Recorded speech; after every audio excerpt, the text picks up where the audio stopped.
সব আলেম বলে যে আমরা হকের পাশে আছি, তোমরা আমাদের সাথে থাকো, তাহলে আমরা কার পাশে থাকবো? ভাইরা আমার, নবী করিম সাল্লাল্লাহু আলাইহি সাল্লাম দুইটা কোষ্ঠীপাতর দিয়ে গেছেন, মা আনা আলাইহি ওয়া আসহাবি, আমি যে আদর্শের উপর আছি এবং সাহাবায়ে কেরাম জামাতুস সাহাবা তারা মৌলিকভাবে যে আদর্শের উপর আছেন সেটি, এটার উপরে যারা প্রতিষ্ঠিত তারা কিয়ামতের ময়দানে নাজাত প্রাপ্ত দল। আর সেই সাথে নবীজি বলে গেছেন, তারাকতু ফিকুম আমরাইন, আমি তোমাদের মধ্যে দুইটা জিনিস রেখে গেলাম, কিতাবাল্লাহি ওয়া সুন্নাত রাসূলিহি, আল্লাহর কোরআন এবং রাসূলের সুন্নাত, লান তাদিল্লু মা তামাসসাকতুম বিহিমা, এগুলো যদি তোমরা আঁকড়ে ধরো কোনো দিন তোমাদের কেউ গোমরা করতে, পথহারা করতে পারবে।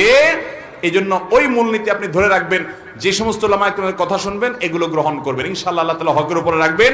এগুলো গ্রহণ না করলে আপনি হকের উপরে প্রতিষ্ঠিত থাকতে পারবেন। অতএব ব্যক্তি নয়, বরং কোরআন সুন্নাহর অনুসরণ করবেন।